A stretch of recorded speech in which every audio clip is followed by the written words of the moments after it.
So, hi mga ka-pretty! Samahan niyo ako sa araw ko ngayong Sabado. So, sinimulan natin ang ating video sa pagpapaligo ng ating pamangkin.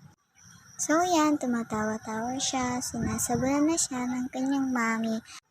O, diba, ang bilis, nagpapalit na siya kaagad. Tignan niyo naman, napaka-cute na bata. Ito So, yan, pinakuha ko ng mami niya ng medyas. Dahil nakalimutan niya ito nang kinuhanan niya ang aking pamangkin ng damit. So yan, binidyan ko muna siya. So habang hinihintay ko silang lumabas, nakita ko yung puno ng aming rambutan, madami ng bunga.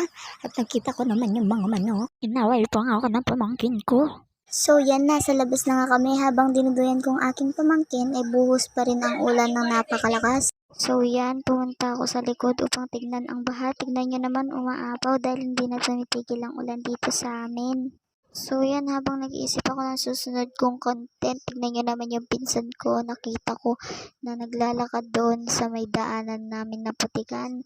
So yan, di siya makalis dahil inutusan siyang bumili ng tinapay upang ipares sa mainit na kape. So yan, naglugaw muna kami. Tignan nyo naman yung mga sahog. Ang sarap, diba?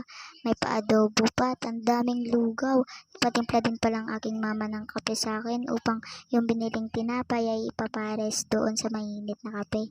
So yan, kumakain na ako. Kita nyo naman, gutom na gutom yan. Malamig kasi ang panahon bagay sa mainit na lugaw. So dito ko natatapusin ang ating vlog.